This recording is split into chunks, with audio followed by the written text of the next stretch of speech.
Não, ou eu estou enganado? Você está dizendo isso, eu não estou dizendo não, isso. Você quis dizer. Você está dizendo isso. Não, ele está dizendo o seguinte, que essa... Então, quando você começa a tirar o discurso de Jesus, ou o discurso que é atribuído a Jesus de contexto, você vai perdendo Jesus. Então, se a gente quer voltar em Jesus, a mensagem é compaixão, a mensagem é eu gosto do outro independente de quem ele é. Jesus chega para o cobrador de impostos e traz ele para perto. O cobrador de impostos era a escória da sociedade. Sim. Ele chega para o estranho, traz para perto, o estrangeiro. O Jesus era... Tem xenofobia em Jesus. O Jesus era meio vai Corinthians, falava, vai Corinthians, vamos aqui, ó. Ah, eu sou não sei o que, não tem problema, você acredita? Vem aqui comigo, vamos comigo. Ele não tinha preconceito com ninguém, não julgava ninguém. E também, eu acho legal da filosofia cristã é isso, né? Você sentir a dor do outro, você se colocar no lugar do outro. Exato. Que é um negócio muito bacana. Mas isso aí foi se perdendo, né, Rodrigo? Isso é a ciência, a gente acabou se perdendo. Hoje em dia, se você pegar países que tinham assim, muito cristianismo, hoje o namastê é muito mais chique, muito mais elegante e muito mais sensacional e cool do que ser cristão. Né? O namastê, Mas sabe o que é, Emílio? O guru, é muito chique ter um guru e os princípios mesmo. Por isso que eu acho que esse negócio que os caras pegam, né?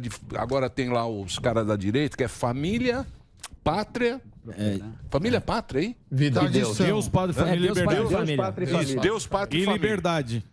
Porque também. São coisas, cara, são coisas que a gente foi meio que deixando pra lá, né? Esses valores. Esses valores, aí, por exemplo, não dá pra misturar isso aí, não dá pra misturar com Deus política e pátria e se dizer seguidor de Jesus, porra. Não, eu sei, mas o que eu tô falando, o que eu tô falando pra você é o seguinte, Jesus é o Lula. Que esses valores, isso que a gente tá falando agora, foi meio que esquecido no mundo ocidental. Foi. São valores que aconteceu? Qual é a grande questão? Tá em todo o tempo a mesma coisa. É quando você pega o cristianismo, começa a usar ele como uma forma de manipulação, quando você usa o cristianismo como instrumento da política, ele perde a força, ele perde a originalidade, pelo menos. Força não, porque tem muita força ainda hoje, e a gente sabe do poder. Né? Quando se associa Jesus a qualquer projeto, esse projeto cresce. Isso é certo, né? Então, em toda a história, Jesus foi usado. Foi usado por políticos da esquerda e da direita, tá? É bom que se diga isso. No meu livro Aparecida, eu conto como Getúlio, por exemplo, percebendo que precisava ganhar popularidade, foi lá e se abraçou a Aparecida. Ele não sabia nem o que fazer. O cardeal deu a imagem para ele, foram consagrar a Aparecida, padroeira do Brasil, em 1931. Getúlio olhou, aí chegou um bispo no ouvido dele. É para beijar, presidente. Aí o presidente beijou, porque ele não sabia nem o que fazer, mas ele queria a fotografia, queria a imagem nos jornais. A ditadura veio depois, precisando de popularidade, num tempo de torturas, perseguição, queria se mostrar popular, pegou a Aparecida e promoveu uma viagem pelo Brasil inteiro, pagou uma viagem no avião da FAB para a imagem de Aparecida, percorreu o Brasil para melhorar a imagem dos generais. A Aparecida ganhou um grande certificado, um título de generalíssima do Exército Brasileiro. Essa ninguém tinha ouvido, né? Mas é fato. Então, assim, a esquerda e a direita se apropriam da religião. Isso é histórico. Eu acho que a gente não pode deixar isso acontecer. A gente tem que entender o que é política. O que realmente interessa para o Brasil hoje. Tem gente passando fome. Pô, a gente está aqui, a gente está bem vestido porque a gente comeu bem. A gente teve escola boa, mas a maior parte não teve. Então, precisa mexer em alguma coisa, tem alguma coisa errada. Tem gente mesmo que vai ao hospital de merda, né? A gente sabe disso. Quem pode pagar, vai no bom, quem não pode, vai para a fila. E a turma quer voltar complicado. Ainda. Então, assim, o que me pergunto e jogo a pergunta para vocês aí, porque o assunto é diário. Né? Eu acho que vocês falam diariamente sobre isso. Por que nós estamos misturando política com religião? Por que nós estamos falando de aborto? Eu vi vocês falando agora. Eu faço uma crítica aqui. Por que falar de aborto se o Brasil está com uma série de outras questões muito mais imediatas e ninguém está querendo mexer com aborto, ninguém está falando que vai mudar nada? Essa não é a pauta. Por que isso entrou na pauta? Porque entrou na... Porque todo mundo utiliza. Porque toda vez que tem eleição, essa pauta entra. Aqui nos Estados Unidos, no mundo inteiro. Essa pauta não era nossa. Eu sei, mas é uma pauta... estão importando a merda dos americanos. Porque sempre se importou tudo dos Estados Unidos para cá. E porque isso é uma realidade aqui que a gente sabe que também é. Na hora da eleição, ninguém gosta de levantar, mas a gente sabe que tem político que é a favor e a gente sabe muito bem que... Mas olha só, veja bem. O Fernando Henrique era ateu e foi um ótimo presidente, eu acho, pelo menos. Não, mais ou menos, né? Foi meio... foi eleito porque era ateu. Também mexeu ali, também mexeu ali. Também não é. Ele vai chegar, peraí. Não, tudo bem. Fernando Henrique também deu umas pedaladas. Pedalou bem. Pedalou bem, Fernando Henrique. Eu quero ver ele concluir. Lula nem Bolsonaro se salvam na pedalada. Mas o Fernando Henrique também não é santo, não. Você sabe disso. Também não. Vamos lá. A gente sabe que santo não governa no Brasil. Não tem como governar o Brasil se o cara for santo e o partido dele não negociar com o Centrão, e seja lá quem for. Mas o que a gente estava falando de... Desculpa, você falou e agora eu perdi aqui. Você está falando do aborto. Do aborto. Pois é, o que eu quero dizer não é o seguinte... É importante, óbvio que é importante a questão do aborto, óbvio. Mas não é isso que vai determinar se um presidente vai ser bom para o Brasil ou não, até porque isso não está em discussão.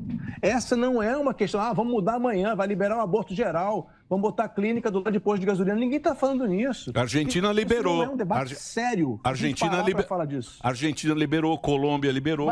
Mas isso não... Tá na pauta também. Liberou em certas condições. Não, pera lá. Condições. Isso aí tá na pauta de progressista, Rodrigo. Exatamente. Você me desculpa. Aí a gente tem que ver para onde que a gente quer levar o país. Se é pro progressismo que tá na Argentina hoje em dia e outros países aí, ou se a gente quer continuar com essa questão. Aí é questão ideológica. E pelo que eu tô vendo aqui, o que você tá levantando, você tá colocando a religião e o povo evangélico e o povo cristão como os grandes hipócritas aqui do Brasil. É o que eu tô entendendo.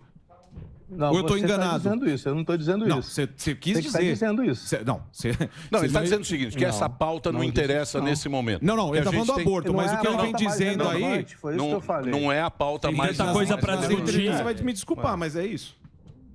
Sim, mas é... Não, olha só, vamos corrigir então, porque eu não disse isso. Por favor, dizer não disse, mas ficou muito entendido. Nem essa expressão. Ficou subentendido. O que estou dizendo é o seguinte, o aborto não deveria ser a questão mais relevante, nem estar entre as mais relevantes num país que tem a miséria que nós temos e tem os problemas que nós temos. O aborto não está na pauta hoje no Brasil. Pode estar na Argentina, pode estar em outros lugares, mas não é essa a questão mais relevante hoje no Brasil. Não deveria, a meu ver, ser isso a questão principal na escolha de um presidente. Também acredito nisso. A gente tem, por exemplo, muito pior do que o que você está falando, a questão do aborto, para mim, é um presidente querer botar 5 ministros no Supremo a mais para esvaziar e poder controlar o Supremo. Isso tem que ser discutido, porque isso aí é uma tentativa de golpe anunciada. Nossa Senhora. Então, isso é muito mais sério agora do que falar de aborto. Rodrigo, e o que você acha... Eu não estou defendendo candidato nenhum. Não, eu sei, mas eu queria colocar o seguinte, o que você acha de um candidato a presidente que não tem plano nenhum de governo e você não sabe o que ele vai fazer e a única coisa que você sabe é que ele vai voltar e o Brasil vai voltar a ser feliz de novo?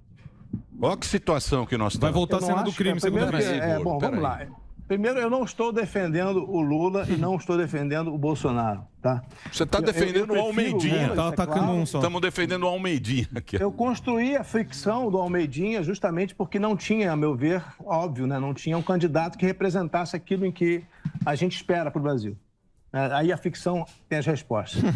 Mas a sua pergunta era o que eu acho do Lula. Eu acho um erro. Eu acho que o Lula tinha que apresentar o projeto dele. Eu acho que o Lula demorou. A campanha dele errou feio nisso. Agora, o projeto de Bolsonaro, para uma parte grande do Brasil, na qual eu me incluo, não serve. Não serve. O que a gente tem que diferenciar é o conservadorismo, eu respeito muito. O conservadorismo extremo, aquele que desrespeita o outro lado, que é populista, que cultiva o ódio, esse não dá para manter no Brasil. É isso que eu estou dizendo.